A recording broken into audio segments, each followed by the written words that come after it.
Hey guys, how's it going? Eminem Gaming here, and today we're back with another video, and today we're going to be talking about the possibility of a new PlayStation Vita or a new PlayStation handheld and give you my thought on that. Is it a smart idea? Should Sony stay clear of that? And in general, would I buy one if Sony would make one? And if so, what does it need to have for me? And also, we are going to be talking about Horizon Zero Dawn and the good reviews, or the very positive reviews, in my opinion, that is it getting, and some of the things I wanted to highlight about the game. Of course, I don't know any spoilers, thankfully, luckily. We'll get into that a little bit later. But yeah, just kind of what I think about the game and some of the reviews that I have seen. So yeah, let's get into the video, guys. I hope you enjoy, and of course, as always, let me know your thoughts on all these topics down below. So first off, we're going to be talking about Horizon. Now, I made a prediction that Horizon would score 90, just 90 on Metacritic, you know, and I was so close. There was a little period, I think for about 15-20 minutes, where it was at 90, and I was like, yes, finally Eminem Gaming has got a prediction right. It was a miracle, but not for long, because it obviously got a few scores here and there that were like 7s out of 10, 6 out of 10, and it dragged the score down. But of course, that happens with all games. It is what it is.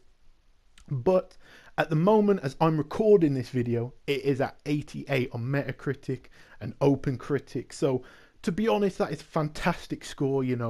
It's the upper echelons of games. Not many games get high 80s, low 90s. So that's fantastic. And considering this is a new IP from a studio that has made good games, but I think have made, fun games with good gameplay, but not deep games that people really, really love and care about. Not saying no one loved Killzone, of course not. That it's not my cup of tea, but people did love it. But there wasn't a ton of depth there in the story and the lore and the world, in my opinion, at least not to keep me interested. So yeah, of course, I think this is a big step forward, at least from the reviews that I'm seeing. And of course, I will review the game on my channel as soon as it releases March 1st. Now, yeah, I think this is a fantastic score. I think absolutely awesome. I think PlayStation's had a really strong year. A lot of people say Neo could be a Game of the Year contender. Maybe Horizon might just step over that just a little bit at this current stage in the year. But yeah, Horizon looking fantastic. Definitely one of the reviews that I noticed the most, because I actually really enjoy his channel, is Jim Sterling. He's very harsh on games. I think he made a video a few days ago talking about how it's completely acceptable to pirate all Nintendo games. So let's just say he's definitely up for criticism about games and companies, and that's why I really enjoy his channel. And I thought he'd maybe give it a 7 or an 8. I thought he'd really tear the game apart, which he obviously did pick out flaws, of course, but he gave it a 9.5, and to me, I was very surprised at that. So it's a pretty solid game, a pretty good game in my opinion, at least from the reviews. Obviously, I can't wait for the game now. What I loved, and what was the big worry, at least again bear in mind from the reviews, was I thought this was going to be a brilliant, beautiful open world, all these robots to kill, but it was just a Ubisoft tick list sort of game where you're getting outposts, you're capturing stuff, you're upgrading, but it's not much more than that. It's a pretty world, it's a beautiful world, but that's kind of it. There's no depth to it. There's no real, it's just an open world, but it's got no life to it, which is fine. I really enjoy Far Cry, I really enjoy Assassin's Creed. But you got to admit, you play one after another, they do get a little bit boring and repetitive. So me, I was kind of sat here like, yeah, I'm really worried about this story. I'm worried, is the world going to be kind of, irrelevant? Is it going to, have no depth to it? At least from the reviews, it sounds like it does. So that is fantastic. And I think we can all rest assured if you've got the game pre-ordered like myself, that is going to be a really good game. So hopefully I don't end up hating it, but we'll have to see. March 1st in the UK. Now, the second thing I wanted to talk about today was the possibility of a new PlayStation handheld. Now, maybe this is just me hoping and dreaming, because I do enjoy the Vita. Has its shortcomings, and I will mention them, but I really do enjoy the Vita, and I want a new Vita or a new PlayStation handheld. And it looks, maybe, possibly, Sony has some, and you should be able to see on the screen the patent for this possible PlayStation handheld. Now, in my opinion, I've got to say, if Sony is looking to do a handheld, I feel that they definitely need to spruce up the design. It looks kind of weird. Now, paintings in general kind of look weird anyway, but that didn't look too good, in my opinion, from that patent. Now, I am very, like I said, I want a new PlayStation handheld. It would be fantastic, but they definitely need to do some things. Now, of course, let me know down below if you want a PlayStation handheld, or if you like, just focus on the PlayStation 4 and prepare for the PlayStation 5. But for me, if PlayStation does do a new handheld, which looks possible, you know, if nothing else, looks possible, there are some things it needs to do. It needs to natively support all PlayStation 4 games. No question, no if, buts or maybes. If I buy Call of Duty on the PlayStation 4, if I buy Ratchet and Clank on the PS4, or Uncharted, or The Last of Us Part 2, they must be supported on the handheld. Now, this means that the console, the handheld, sorry, needs to be as powerful, at least minimum as powerful as a PlayStation 4. No if, buts or maybes. It doesn't need to be as powerful as the Pro. It doesn't need to be as powerful as the Scorpio, unless this is something to go over to the PlayStation 5. So when you get your PlayStation 5, all your games natively play on it. Now, that's a possibility. If it is, it needs a lot more power, but using x86 architecture, it's easy to make ports and downscale stuff, and, you know, all that sort of stuff.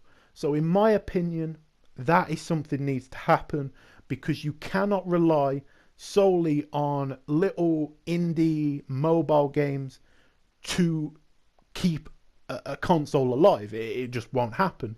You need the big experiences. You need the big games. That is Nintendo's big problem with the Switch, is they're not getting Call of Duty, and they're probably not going to get Star Wars Battlefront, and they're probably not going to get a lot of third-party games.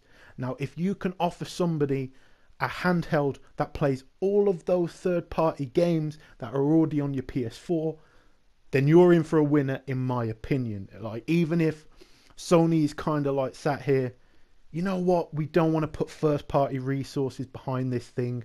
We don't want to go all in on this handheld, you know, make a God of War game for it and make an Uncharted game for it. And I completely and utterly respect that, because I think peripherals and handhelds and all that sort of stuff should be secondary to the main platform. And you shouldn't have a God of War game or an Uncharted game that also cannot natively play on your PlayStation 4. That's just my opinion. It's why, even though it's a fantastic game, I really am annoyed at the fact Golden Abyss you cannot play on your PS3, you cannot play on your PS4, and you can't even play it on the PS TV, Vita TV, because of all the like motion controls and stuff. So yeah, it definitely sucks, and that's something they shouldn't do. Now, as you look at the patent, it does look like they've learnt some things from the Vita. It looks like it's got the L1 and L2, R1, R2 analog sticks, which is fantastic. Of course, it's a big problem for me. You know, I have quite big hands, and, you know, gripping the Vita sometimes can kind of be a pain. Like, I'm not going to lie with you, especially when you're playing something like Persona or whatever, when, you know, you're playing it for an extensive period of time. You kind of want something a little bit more sturdy. So this looks like it could possibly be that. it looks quite, you know, big, and it looks, although it's not something that will obviously fit in your pocket, you know, similar to the Switch, which you could argue, is it a handheld or whatever. That's what some people say. But in my opinion, yeah, it'd be a fantastic portable console, portable handheld, and I think that's, you know, what Sony should focus on. Again, like I say, not focusing first party resources on it, you know, trying to go to Capcom and whoever, you know, a lot of Japanese developers, and get the games that, you know, make people love the Vita, you know, the JRPGs and the smaller indie games, but also be able to natively play your whole PlayStation 4 library on it. I think would be absolutely fantastic. I think, yeah, like it say, it needs to have an X1 or X2 sort of chip in it, so it's quite powerful. And yeah, I think, you know, this could be a pretty decent system. Obviously, PlayStation never makes anything easy for themselves, so I put all these ideas out and be lucky if we get that.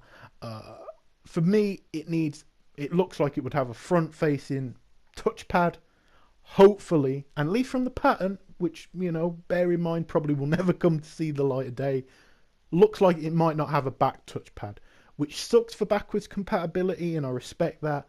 However, it's good for games because you know you're not just going to get gimmicky games that nobody cares about. It's going to be genuine experiences because they don't have to worry about a touchpad on the back and all that sort of stuff. Now, the only thing I'm going to say about this system, which looks quite good, when I say looks good, it looks like it's got the R1, you know, the analog sticks and all that sort of stuff, the triggers and all that, which looks good. The design, not for me, but really, as long as it plays good games, I don't really care. But there is also something I want to say, is this kind of looks, to me, at least like an accessory to a tablet or an accessory to a phone, and not so much a portable console. I could be wrong, but that's what it kind of looks like to me anyway. Hopefully I'm wrong, and hopefully this is a genuine handheld from Sony. Now, in my opinion, if this is to be one, they need to learn a lot of lessons, and really quick. It needs to support, like I say, PS4 games, but it also needs a large amount of memory and easy, cheap ways to upgrade your memory. You know, the memory cards on the PS Vita were ridiculously small, and also to replace them, ridiculously expensive. To me, that is unacceptable, and it's what killed the Vita, along many other things. But I think a big reason why the Vita died was because of that. So I feel that this is something that they need to work on. They also need more games for the Vita, whether it's first party or, like I said, very simple solution is all games running on it from your PS4. But yeah, guys, I think it could be good if they do one. Can't be any more than 400, like I said, if they have a powerful one, and I'm talking, you know, PS4, Xbox One sort of power with all those games on it. I think would be a fantastic system, at least in my opinion. But yeah, that's my thoughts, guys. What do you think? Do you think it's just like an accessory? Do you think it's going to be the new PlayStation handheld? And also, do you think Sony's copying Nintendo? Now, this was patented in 2015, but do you think maybe they heard rumors of something like this in the works at Nintendo, and they put this patent out for themselves? Possibly, I'm not too sure. It kind of looks a little bit like the Switch, but not really. And I think maybe it's a little bit of a stretch to say that they copied them when it was a year out before anyone knew, like anyone was seeing the Switch. So maybe that's a little bit of a stretch, but it's something I have seen. And of course, guys, let me know your thoughts. But this has been M&M Gaming. If you enjoyed the video, make sure to leave a like, comment, and subscribe if you're not already. And I'll catch you guys in a new video.